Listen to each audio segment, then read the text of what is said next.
واجب الاحترام دوستو، اللہ رب العزت کا بے انتہا شکر ہے کہ جس رب نے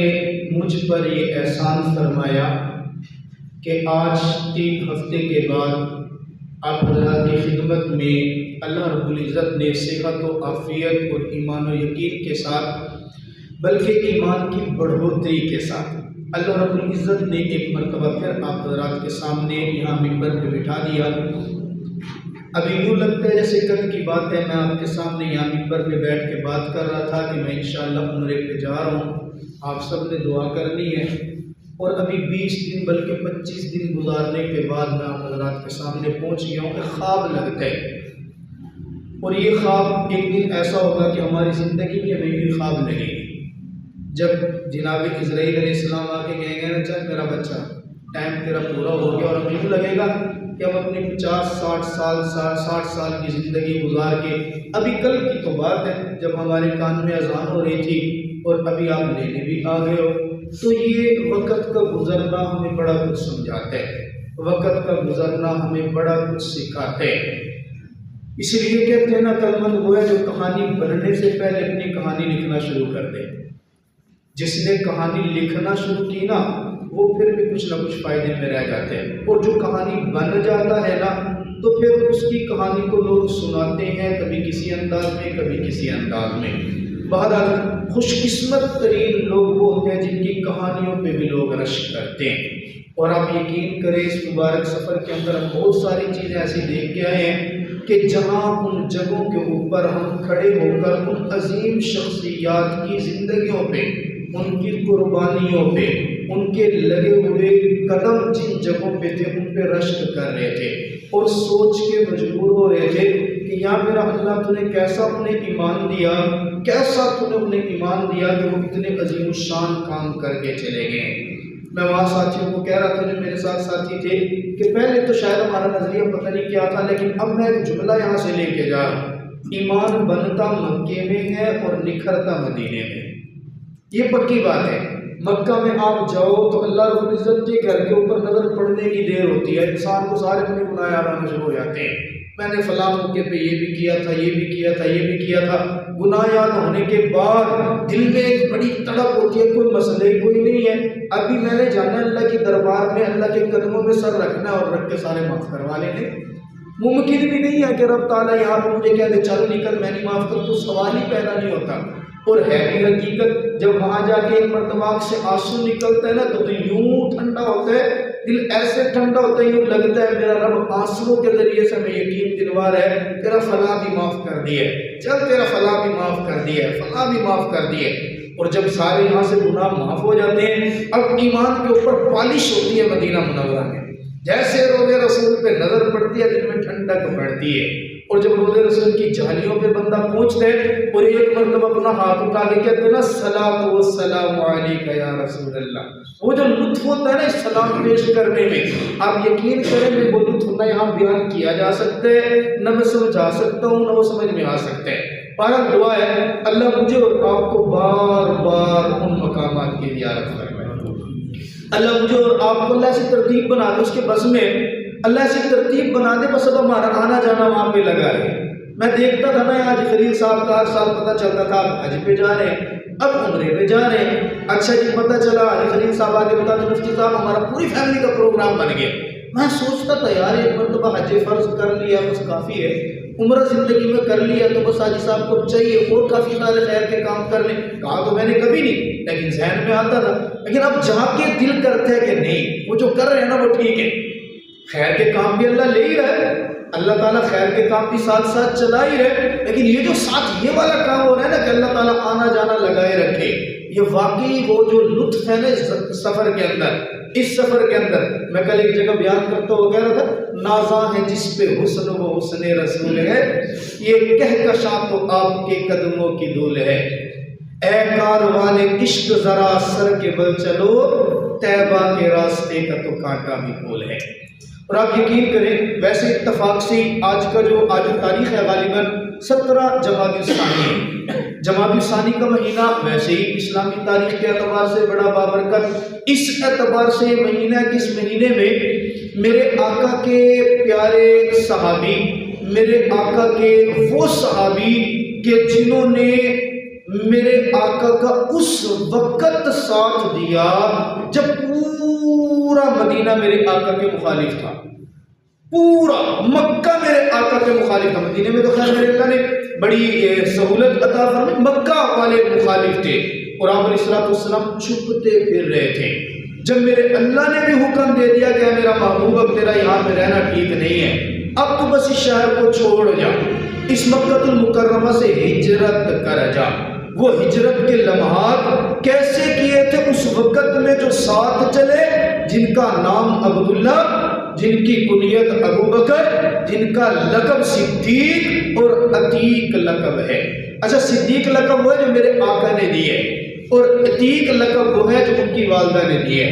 بعض احباب نے فرمایا عتیق والدہ نے دیا، بعض احباب نے کہا نہیں یہ بھی لقب جو ہے یہ میرے آقا نے دیا ہوا ہے۔ اب صدیق تو لقب پڑا تھا آپ حضرات کے علم میں، جب میرے آقا معراج پہ تشریف لے گئے تھے نا، معراج، اچھا میں کعبۃ اللہ کے اندر گھوم رہا تھا، میں بڑی کوشش کر، میں نے کتابوں میں پڑھا حرم کے قریب بالکل وہ جگہ تھا حضرت ام ہانی رضی اللہ تعالیٰ عنہ جو میرے آقا کی پھوپھی تھی یا پھوپھی ذات تھی، آپ علیہ السلام ان کے گھر کے اندر دوپہر کے وقت آرام فرماتے تھے۔ عموماً وہی گھر تھا جہاں پہ حضرت انس رضی اللہ تعالیٰ کی والدہ آتی تھی اور میرے آقا کے جسم سے نکلنے والے پسینے کے قطروں کو جمع کیا کرتی تھی اور پھر وہ خوشبو کے طور پہ لگاتی تھی۔ مکہ اور مدینہ کی جو دلہنیں ہوتی تھی نا، ان کو جو خوشبو لگاتے ہیں وہ میرے آقا کے پسینے کے قطرے لگاتی تھی۔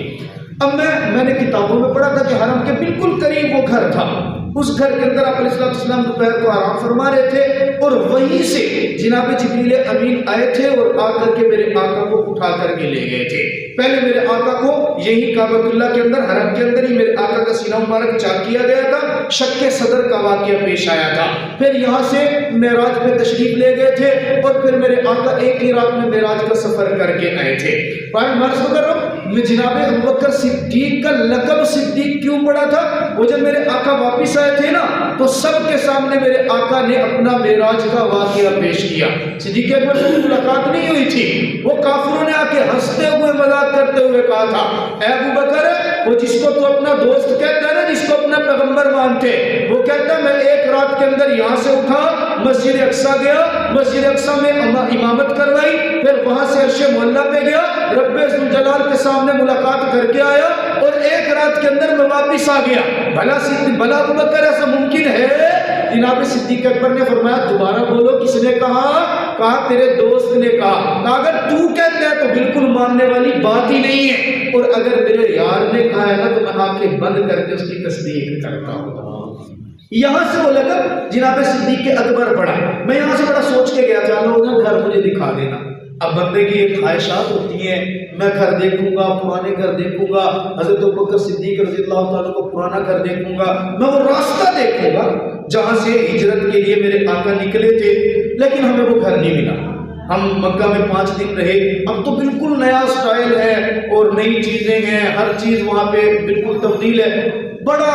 یعنی پہلے مکہ کے 5 دن گزار کے مدینہ کے اندر گئے۔ مدینہ سے جب واپس آئے تو ایک دوست ملا جو کبھی دارالکبیر والا جہاں میں نے پڑھا ہے وہیں پڑھا ہوا تھا، وہاں سے پڑھا ہوا تھا۔ اس سے میں نے پوچھا یار وہ حضرت ام ہانی رضی اللہ تعالیٰ کا گھر کا ہے، میں اس سے بات کی، اس نے کہا جب آپ جائیں گے نا مکہ حرم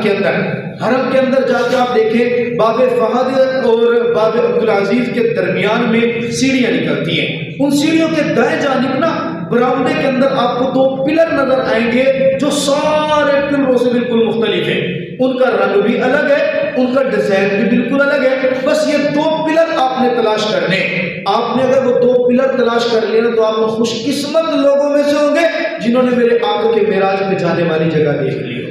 میں پھر گیا، میں نے جا کے وہاں پہ دیکھا، واقعتاً تلاش کیا تو باب فہد کے بالکل ساتھ وہ 2 پلر نظر آئے، اوپر کپڑا لپیٹا ہوا ہے، کپڑا لپیٹا ہوا ہے، نشانی بنائی ہوئی ہے، وہ 2 پلر وہ تھے جہاں پہ حضرت ام ہانی رضی اللہ تعالیٰ عنہ کا گھر تھا، وہیں سے میرے آقا معراج پہ تشریف لے گئے۔ کافی ساری چیزیں اللہ رب العزت نے دکھائی۔ یہی صدیق اکبر رضی اللہ تعالیٰ عنہ وہ صحابی ہیں، جب آپ علیہ السلام گئے تھے نا ہجرت کے موقع میں، آپ علیہ السلام جناب صدیق اکبر رضی اللہ عنہ کے گھر کے اندر پہنچے، بتا دیا تو انہیں پہلے میرا سفر ہے، بس اتنا بتایا تھا میرے سفر کی تیاری کرنی ہے، یہ نہیں بتایا کہ آپ نے میرے ساتھ جانے۔ جناب صدیق اکبر رضی اللہ تعالیٰ کے گھر پہنچے تو جیسے آپ علیہ السلام نکلے، وہ حرم کے اندر دروازے کا نام رکھا ہوا ہے، انہوں نے ابھی علامت کے طور پہ لکھا ہوا ہے بوابۃ النبی، نبی صلی اللہ تعالیٰ علیہ وسلم کا دروازہ، اس کے بالکل سامنے جو روڈ نکلتا ہے اس روڈ کا نام ہے شارع ہجرہ روڈ، یعنی ہجرت کا راستہ، یہاں سے آپ صلی اللہ تعالیٰ علیہ وسلم نکلے، اس سے بالکل آگے ہم نے فوارہ دیکھا، جہاں پہ فوارے کی جگہ پہ جناب صدیق اکبر رضی اللہ تعالیٰ کا گھر مبارک تھا۔ آپ صلی اللہ علیہ وسلم دروازے پہ پہنچے، ابھی میرے پیغمبر نے دستک کے لیے ہاتھ اٹھایا، ابھی دروازے پہ دستک نہیں دی تھی کہ صدیق اکبر رضی اللہ عنہ دروازہ کھول دیا۔ آپ سے پوچھا صدیق تو جاگ رہا تھا؟ جی یا رسول اللہ میں جاگ رہا تھا۔ آپ کو کیسے پتا چلا کہ میں یہاں ہوں؟ یا رسول اللہ پتا تو کچھ بھی نہیں چلا، بس میں اندر بیٹھا ہوا تھا، میرے دل میں خیال آیا کہ میرا پاک پیغمبر اپنے گھر سے ہجرت کے لیے نکل چکا ہے، میرا پاک پیغمبر میرے دروازے کی طرف آ رہے ہیں، یا رسول اللہ بس دل میں خیال آیا کہ پیغمبر ادھر سے نکلے ہوئے ہیں، میں دروازے کے اوپر پہلے پہنچ جاؤں، میرے پیغمبر کو اتنا بھی انتظار نہ کرنا پڑے کہ دروازہ کھٹکھٹا کے دستک دے کے پاک پیغمبر صدیق کا انتظار کرے، مجھے یہ بھی منظور نہیں، اس لیے آقا ادھر سے آپ پہنچے، ادھر سے میں نے دروازہ کھول دیے۔ آپ صلی اللہ علیہ وسلم مسکرائے اور مسکرا کے کہا صدیق تخلیہ کا مطلب علیحدگی اختیار کرو، گھر کے اندر بچیاں بھی ہیں، آپ کی بیوی بھی ہے، آپ کے والد محترم بھی ہے۔ اچھا آپ دیکھیں جناب صدیق اکبر رضی اللہ تعالیٰ عنہ واحد صحابی، یہ خصوصیت ان کی ہے جن کی چار نسلیں جناب صدیق اکبر رضی اللہ تعالیٰ عنہ کی وہ ہیں جنہوں نے میرے آقا کے چہرے مبارک کی زیارت کی ہے، اور چاروں نسلیں وہ ہیں جنہوں نے آقا کا کلمہ پڑھ کر اسلام قبول کیا ہے، اور چار نسلیں ایسی ہیں واحد صحابی ہے جن کی چاروں نسلوں کو اسلام قبول کرنے کے بعد میرے آقا کے صحابی ہونے کا شرف حاصل ہے۔ آپ سے کہتے ہیں صدیق چلتے ہیں، یا رسول اللہ میں بھی چلوں؟ کہا جی ہاں آپ کو بھی جانے کی اجازت ہے۔ یا رسول اللہ مجھے اللہ نے کہا جی رونے لگے۔ اما عائشہ صدیقہ رضی اللہ عنہ فرماتا ہے مجھے زندگی میں پہلی مرتبہ پتا چلا کہ کوئی بندہ خوشی کے اندر بھی آنسو بہا سکتا ہے، خوشی کے آنسو کیا ہوتے ہیں مجھے تب پتا چلا۔ آپ صلی اللہ تعالیٰ علیہ وسلم کا سامان باندھنے کے لیے نا، آپ صلی اللہ علیہ وسلم کوئی چیز لے کے ہو جس سے سامان باندھا جائے، یہ چیزیں تو سفر میں ہی پتہ چلتی ہیں نا، اور پھر جب یہ سفر ہو، عصمت بیٹھے اس نے ایک بیگ باندھنا تھا، جا کے بازار سے ایک موٹی رسی لے کے آئے، میں وہاں سوچ رہا تھا، میں نے اس کو تو نہیں کہا، میں وہاں سوچ رہا تھا، میں نے کہا جب ہجرت کی رات میرے آقا نے کہا تھا نا ابوبکر یہاں پہ بیگ باندھنے، بیگ تو نہیں ہوگا اس زمانے میں جو بھی سامان باندھ رہا ہوگا، سامان باندھنے کوئی چیز لے کے آؤ۔ حضرت اسما میرے آقا کی سالی محترمہ جناب صدیق اکبر رضی اللہ تعالیٰ کی بیٹی محترمہ اما عائشہ صدیقہ رضی اللہ تعالیٰ کی بہن اپنے سر سے دوپٹہ اتارتی ہے، وہ کتنا مبارک دوپٹہ ہوگا جو میرے پیغمبر کے سامان کے لیے قربان ہو رہے۔ ہجرت کے سفر پر سب سے پہلی اگر قربانی دی ہے وہ صدیق اکبر کے گھرانے نے دی ہے، سب سے پہلی قربانی اگر دی جناب صدیق اکبر کی بیٹی نے دی، اور دی بھی اپنی عزت اپنے سر کے دوپٹے کی۔ آقا کوئی اور چیز تلاش کرنے کی ضرورت نہیں ہے، میں اسما اپنے سر کا دوپٹہ اتارتی ہوں، درمیان سے اس کے دو ٹکڑے کی اور اپنے سر کے دوپٹے سے میرے آقا کا سامان باندھا ہے۔ اس لیے تو میرے آقا فرماتے تھے نا اے صدیق میں نے زندگی میں ساروں کے احسانوں کا بدلہ دے دیا، اے صدیق میں نے سب کے احسانوں کا بدلہ دیا، لیکن اگر میں نہیں دے سکا نا صدیق تیرے احسانوں کا بدلہ نہیں دے سکتا، تیرے احسانوں کا بدلہ وہی دے گا۔ آپ یقین کریں اب تو ویسے روڈ بنے ہوئے ہیں، پیدل ہم تو 6-6.5 کلومیٹر کہاں چلتے، اس دور میں پہاڑوں پہ چڑھنا وہ کتنا مشکل ہوگا۔ آپ صلی اللہ تعالیٰ علیہ وسلم کو آپ صلی اللہ علیہ وسلم جناب صدیق اکبر کو لے کے نکل پڑے۔ اب ذرا اندازہ کریں ہمارا شہر میں ایک پکا سچا مخالف ہو جائے نا نیند حرام ہو جاتی ہے۔ سچا مخالف کوئی ایک بندے کے ساتھ اگر دشمنی ہو جائے ایک بندے کے ساتھ تو بندے کی نیند حرام ہو جاتی ہے، 24 گھنٹے دماغ میں سوال رہتے ہیں یہ میرا مخالف ہے، یہ کہیں نقصان نہ پہنچا دے۔ اور جناب نبی پاک صلی اللہ علیہ وسلم پورا مکہ مخالف ہے، تلاش کر رہے ہیں، آپ صلی اللہ علیہ وسلم کے گھر کا گھیرا دیا ہوا ہے، حرم کو بالکل ڈھانپا ہوا ہے۔ آپ صلی اللہ علیہ وسلم اللہ کے حکم سے صدیق اکبر کو لے کے وہ حصار توڑ کے نکلتے ہیں۔ آپ صلی اللہ علیہ وسلم نے مٹی اٹھائی اور مٹی اٹھا کے اللہ کے حکم سے یوں پھینکی اور پھینک کے کہا شاہد الوجوہ، اللہ نے حکم دیا تھا وہ مٹی میرے رب نے مرچیں بنا دی، ان کی آنکھیں بند ہو گئی، صدیق اکبر کو لے کے نکل پڑے۔ یہاں صدیق کو پتہ ہے جان کے لالے پڑیں گے، لیکن پیغمبر کی عظمت پر جا رہے ہیں۔ صرف یہ نہیں کہ صرف جا رہے ہیں، جاتے ہوئے خوشی میں آنسو بھی بہا رہے ہیں۔ پورے گھرانے کی ڈیوٹی عبدالرحمن بیٹے حضرت صدیق اکبر رضی اللہ تعالیٰ کہ آپ نے ایسے کرنا ہے، بکریاں چرانی ہیں اور چراتے چراتے ایک ترتیب بنانی ہے، ہم غار ثور کے اندر موجود ہوں گے، پورے دن بھر کی رپورٹ ہمیں پیش کرنی ہے۔ اپنے خادم کو کہا شام کو بکریاں لے کر کے آپ نے دودھ پلانا ہے، اور اپنی بیٹی کو کہا بیٹا آپ نے صبح دوپہر شام 3 ٹائم کھانا بھی، ناشتہ بھی، رات کا کھانا بھی ہمیں وہاں پر پہنچانا ہے۔ اب یہ کتاب میں پڑھنا بڑا آسان ہے، اب یقین کرے کتاب میں پڑھنا بہت آسان ہے کہ جناب صدیق اکبر نے قربانی دی، کتاب میں پڑھنا بہت آسان ہے کہ حضرت صدیق اکبر کا گھرانہ پورا خدمت کرنے لگ گیا۔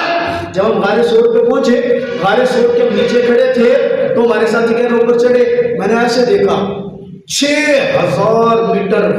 بلند ہے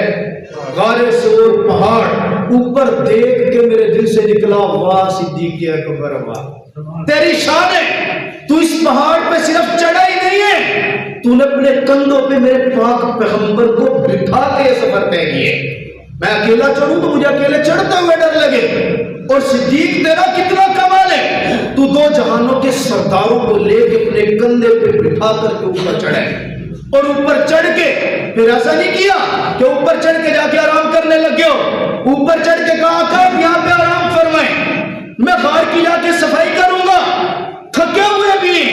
اتنا اونچا پہاڑ بھی کراس کیے، جا کر کے پھر غار کی صفائی بھی کیے، اور غار کی صفائی کر کے اپنی چادر سے سارے سوراخ بھی بند کیے، اور سوراخ بند کر کے پھر ایک سوراخ پہ پاؤں رکھ کے میرے آقا کو کہا آقا اندر تشریف لیں، میرے آقا اندر تشریف لے گئے، اور پھر یوں نہیں کہا کہ دونوں بیٹھتے ہیں اور بیٹھ کے یہاں باتیں کرتے مجھے ڈر لگ رہا، نا نا نا، آقا آپ کے اوپر جان نچھاور کرنے والے ایک صدیق کافی ہے، آقا بے فکر ہو کے بے غم ہو کے صدیق کی یہاں سر رکھے، آپ آرام کریں، آقا نبوت آج صداقت کی گود کے اندر آرام کرے گی تو میرا رب آسمان پہ رشک کرے گا۔ یہ کتنی بڑی قربانی، جب آپ صلی اللہ علیہ وسلم کو لے کر جناب صدیق اکبر چل رہے تھے، روایت کے اندر آتے کبھی چلتے تھے اب دونوں اکٹھے چل رہے ہیں، آپ صلی اللہ علیہ وسلم بھی اکٹھے جا رہے ہیں، دونوں اکٹھے، تھوڑی دیر کے بعد صدیق اکبر ادھر سے نکلتے سامنے آ جاتے، پھر تھوڑی دیر کے بعد سامنے سے دائیں طرف آ جاتے، پھر تھوڑی دیر کے بعد پیچھے آ جاتے، چاروں طرف گھوم رہے ہیں، چل بھی رہے ہیں۔ آپ صلی اللہ علیہ وسلم نے دیکھا تھوڑی دیر کے بعد پوچھا صدیق کیا ہو گیا، ایک طرف چلو نا، کبھی دائیں طرف کبھی بائیں طرف کبھی سامنے کبھی پیچھے، ماجرا کیا ہے؟ جواب سنیے گا خدا کی قسم، یہ عشق والے بندہ کر سکتا ہے جسے عقیدت ہو نا، اور جو اپنا تن من دھن نچھاور کرنے کا عزم کر چکا ہو، یہ وہی کر سکتا ہے۔ جناب صدیق اکبر رضی اللہ عنہ فرماتے ہیں یا رسول اللہ میں دائیں بائیں اس لیے چل رہا ہوں جب میں آپ کے دائیں چلتا ہوں دل میں خیال آتے ہیں کہیں وہ مکہ کے مخالف آپ کے اوپر تیروں کی برسات سامنے سے نہ کر دیں، میں نکل کے سامنے آ جاتا ہوں کہ اگر تیر لگے گا تو سب سے پہلے صدیق اکبر کے سینے پہ لگے گا، یا رسول اللہ پھر خیال آتا ہے کہیں بائیں سے نہ حملہ ہو جائے، میں آپ کے بائیں جانب آ جاتا ہوں، پھر خیال آتا ہے میں پیچھے سے نہ ہو جائے، میں اس لیے آپ کے آگے پیچھے دائیں بائیں چل رہا ہوں کہ اگر آپ پہ کوئی حملہ کرے تو ڈائریکٹ آپ پہ نہ ہو بلکہ وہ میرے اوپر لگے۔ اچھا میں نے اپنے ساتھیوں کے سامنے ایک سوال رکھا، آپ ماشاءاللہ سارے پڑھے لکھے، وہاں جا کے میرے ذہن میں ایک سوال آیا، اگر آپ کی اجازت تو سوال میں کر لوں آپ سے، سوال میں کرتا ہوں، ایک ہفتہ ہے آپ جواب سوچئے گا، سوچ کے پھر اگلے جمعے دیں۔ جی اس میں کوئی سوال کر لیں ان سے؟ نہیں یہ پریشان ہو گیا، سارے پریشان ہو گئے نا، سوال کریں؟ سوال یہ ہے جی، میں جب غار ثور پہ گیا نا جی، میں نیچے کھڑا ہو کے دیکھ رہا تھا، دیکھتے دیکھتے میرے ذہن میں وہ حدیث مبارک ہے، آپ صلی اللہ علیہ وسلم کا فرمان ہے، مفہوم ہے، ایک نبی کے اندر جنتی 40 نوجوانوں کی طاقت ہوتی ہے، اور ایک جنتی نوجوان کے اندر دنیا کے کڑیل 1000 نوجوانوں کی طاقت ہوتی ہے، تو اس اعتبار سے ایک نبی کے اندر کتنی طاقت ہوگی؟ 40,000 دنیاوی کڑیل جوانوں کی طاقت۔ اب عقل کا تقاضا یہ ہے، آپ صلی اللہ علیہ وسلم کے اندر 40,000 دنیاوی کڑیل جوانوں کی طاقت ہے، اور صدیق اکبر تو واحد ایک فرد ہے۔ عقل کا تقاضا یہ ہے کہ جو طاقت والا ہے نا کندھے پہ وہ اٹھائے، کندھے پہ اسے اٹھانا چاہیے، حالانکہ ایک دوسری حدیث ہے، ایک جنگ کے موقع کے اوپر آپ صلی اللہ علیہ وسلم نے 3 صحابوں کو سواری دی، اور سواری دے کر کے کہا کہ آپ اس کے اوپر سوار ہوں. تھوڑی دیر آپ وسلم کے حصے کے اندر حضرت علی آئے، ایک اور صحابی ہے، تھوڑی دیر چلے میرے آقا سواری سے نیچے اتر گئے. تو حضرت علی نے فرمایا دوسرے صحابی یا رسول اللہ آپ پر میرے ماں باپ قربان ہو، بس ہم اپنا حصہ آپ پر قربان کریں، آپ سواری پہ بیٹھے رہے، ہم پیدل چلیں گے. آپ صلی اللہ علیہ وسلم نے فرمایا اے میرے صحابہ تم مجھ سے زیادہ سوال کے محتاج ہو یا تم مجھ سے زیادہ طاقتور ہو؟ کہا نہیں یا رسول اللہ ہم آپ سے زیادہ طاقتور تو نہیں. کہا جب تم مجھ سے زیادہ طاقتور بھی نہیں ہو، ثواب کی ضرورت بھی مجھے تم سے زیادہ ہے، تو میں اپنے حصے پہ پیدل چلوں گا، تم اپنے حصے پہ سواری کرو گے. وہاں سے صرف پیدل چلے. لیکن یہاں طاقتور ہونے کے بعد آپ نے صلی اللہ علیہ وسلم صدیق کو کہہ سکتے تھے اے صدیق میرے اندر طاقت بھی زیادہ ہے، ہجرت کے سفر پہ جا رہے ہیں، ثواب کی ضرورت بھی مجھے زیادہ ہے. اس سب کے باوجود صدیق اکبر رضی اللہ تعالیٰ نے فرمایا یا رسول اللہ آپ کیا کریں میرے کندھوں پہ سوار ہو. آپ صلی اللہ علیہ وسلم فوراً کندھوں پہ سوار بھی ہو گئے. اور صدیق طاقتور سوار ہے، اور جو جس میں ایک فرد کی طاقت ہے وہ کندھوں پہ بٹھا کر کے جا رہے ہیں. تو ایسا کیوں ہوا؟ جب غار کے اندر پہنچے، پھر عقل کا تقاضا یہ ہے کہ جب غار میں پہنچے تھے آپ سے تو کندھوں پہ بیٹھ کے آئے نا، صدیق اکبر رضی اللہ تعالیٰ تو اٹھایا ہوا تھا نا. عقل کا تقاضا یہ تھا کہ آپ علیہ السلام بیٹھتے اور صدیق اکبر آرام کرتے. لیکن وہاں جناب صدیق اکبر رضی اللہ تعالیٰ صفائی بھی کرتے ہیں، ساری صفائی کرنے کے بعد اپنے کپڑوں سے سوراخ بھی بند کرتے ہیں. سوراخ بند کرنے کے بعد آرام بھی کون کر رہے ہیں؟ جو کندھوں پہ بیٹھ کے ہیں. ایسا کیوں؟ اس سوال کا جواب آپ نے تلاش کرنا ہے، اگلے جمعے آپ سے لیں گے. بہرحال ٹائم ختم ہو گیا، دن تو میرا کر رہا تھا، میں کافی ساری باتیں آپ کے ساتھ کرتا، لیکن آپ کو پتہ ہے ہم وقت کی پابندی کرتے ہیں اور وقت کی پابندی ہی ہماری پہچان ہے. اللہ نے چاہا تو انشاءاللہ اگلے جمعے آپ سے بات کریں گے. آخر میں آپ سے ایک بات کرنا چاہتا ہوں، تھوڑا سا ٹائم اور دے دیجیے.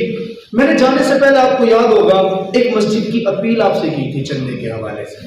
آج بھی چندے کی اپیل کرنی ہے، تھوڑا سا توجہ میری طرف کریں. مسجد کون سی تھی؟ آنگن میرج ہال کے بالکل سامنے جامع مسجد علی المرتضیٰ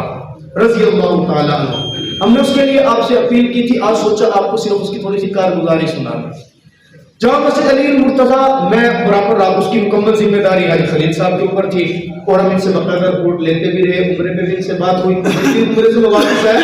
پہلے دن حاجی صاحب سے میری ملاقات ہوئی. تو ملاقات میں پہلا سوال یہ تھا مسجد کہاں تک؟ انہوں نے فرمایا مسجد کی جو صورتحال تھی وہ ساری تھی الحمدللہ آپ سب کے تعاون سے، آپ کی دعاؤں سے ٹوٹل 39 دن کے بعد مسجد تیار ہو کے وہاں پہ باجماعت نمازیں شروع ہو چکی ہیں. 11 دسمبر کو الحمدللہ اس مسجد میں نمازیں شروع ہو چکی تھی. آج میں نے مناسب سمجھا، آج خلیل صاحب کا بھی انہوں نے مجھے رہنمائی کی، یاد دلایا. میرے اپنے دل میں بھی تھا کہ میں آپ تمام احباب کا شکریہ ادا کروں، آپ کو مبارک دوں کہ میرے اللہ نے اس فکر کے اندر آپ حضرات کو شامل کیا. جس ساتھی نے جس انداز میں اس مسجد میں، ہماری نمرہ مسجد میں، ہمارے مدرسے میں، ہمارے نیک کاموں میں، ہمارے کسی بھی نیک عمل پر ہماری آواز پہ لبیک کہا، آپ کا سب کا میں دل سے شکریہ ادا کرتا ہوں. اور صرف یہاں نہیں، خدا کی قسم جب ہم پہلا عمرہ کرنے کے لیے گئے، عمرہ کر کے فارغ ہوئے، اگلے دن ہم صرف طواف کرنے کے لیے گئے، کیونکہ عمرہ کرتے ہوئے تو کعبۃ اللہ کو ہاتھ نہیں لگا سکتے، خوشبو لگتی ہے تو اس کے مسائل ہیں کافی سارے. جب ہم طواف کرنے کے لیے گئے تو میں سیدھا گیا، اللہ تعالیٰ نے ہمت دی، میں کعبۃ اللہ کی چوکھٹ کو ایسے پکڑ کے کھڑا ہو گیا. میں ملتزم پہ کھڑا تھا اور بالکل میرا سینہ کعبۃ اللہ کی بالکل اس دیوار پہ لگا ہوا تھا، نیچے جو سٹیپ ہے اس کے اوپر چڑھا ہوا تھا، اور کعبۃ اللہ کی چوکھٹ کو پکڑ کے میں رو رہا تھا، اور روتے ہوئے میری زبان پہ ایک ہی جملہ تھا، اللہ وہ تمام لوگ جو ہم سے تیرے دین کی وجہ سے محبت کرتے ہیں، ہماری آواز کے اوپر تیرے دین کی وجہ سے لبیک کہتے ہیں، میرے مولا تو ان کی تمام نیک دعاؤں کو قبول فرما لینا. یہی بات ہے الحمدللہ. ہم آپ کو کہتے ہیں کہ علماء نہ آپ کو یہاں بھولے ہیں اور نہ انشاءاللہ کل قیامت والے دن بھولیں گے. یہ آپ جو بھی ہمارے ساتھ بات کرتے ہیں، جو معاملہ کرتے ہیں، جو محبت کا ہمیں ثبوت دیتے ہیں، انشاءاللہ تعالیٰ میرے رب نے چاہا اس کے ثمرات میرا رب آپ کو تب دکھائے گا جب آنکھ بند ہوگی. اللہ تبارک و تعالیٰ سمجھنے کی توفیق دے.